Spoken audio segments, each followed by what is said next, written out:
మహబూబాబాద్లో ముక్కోనపు పోరు. అసెంబ్లీ ఫలితాలతో కాంగ్రెస్లో ఊపు. హ్యాట్రిక్పై భారాసా గురి. మోదీ మంత్రంతో బోణీ కొట్టాలని భాజపా. సో ఇక్కడ వేరే ఏ పార్టీకి అవకాశం లేదు. మహబూబాబాద్లో బలరాం నాయక్ గెలవబోతున్నారు. ఇంకా ఉన్న వాస్తవం చెప్పాలా, ఫ్యాక్ట్ మాట్లాడుకోవాలి. మనం ప్రతిరోజు కూడా గ్రౌండ్ రియాలిటీని మనం చెప్పే ప్రయత్నం చేస్తున్నాం. సో టఫ్ ఫైట్ ఉన్న దగ్గర 50-50 ఛాన్సెస్ అనే చెప్తున్నాం. గెలిచే దగ్గర చాలా క్లియర్గా కాంగ్రెస్ గెలవడానికి అవకాశాలు ఉన్నాయని మనం ఇక్కడ చెప్తున్నాం. సో ఇక్కడ బీజేపీ కూడా పోటీలో పెద్దగా లేదు.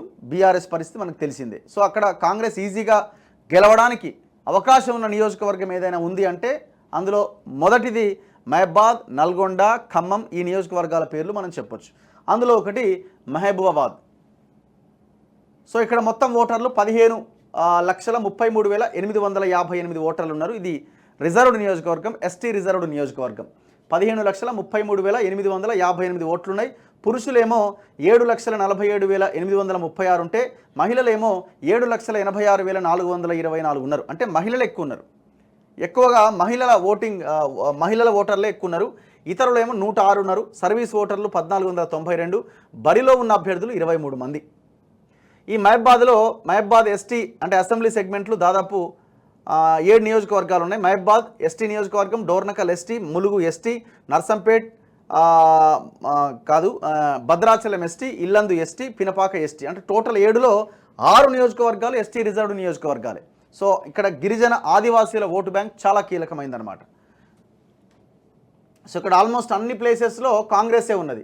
మహబాద్ కానీ, డోర్నకల్ కానీ, ములుగు కానీ, భద్రాచలం కానీ. సో భద్రాచలం ఒక్కటి ఈయన తెల్లం వెంకట్రావు గెలిచినట్టున్నాడు, కానీ ఆయన కూడా కాంగ్రెస్లో join అయినట్టున్నాడు almost.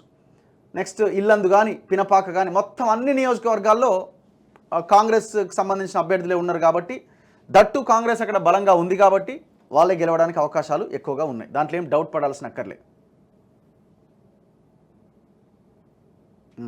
So last 2019 election ఇట్లా నడిచింది. మాలోత్ కవిత బీఆర్ఎస్ నుంచి పోటీ చేస్తే ఆమెకు 4,62,109 ఓట్లు వచ్చినాయి పోయినసారి. బలరాం నాయక్ కాంగ్రెస్ నుంచి పోటీ చేస్తే 3,15,446 ఓట్లు వచ్చినాయి.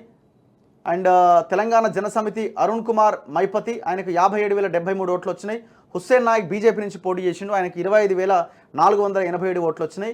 నోటాకు కూడా దాదాపు 14,082 ఓట్లు పడ్డాయి. సో అట్లా ఆమె మాలోత్ కవిత దాదాపు 1,00,000కు పైన ఓట్లతో ఆమె గెలవడం జరిగింది భారీ మెజారిటీతో. సో ఈసారి ఇది రిపీట్ అవ్వబోతున్నట్టు కనబడతా ఉన్నది.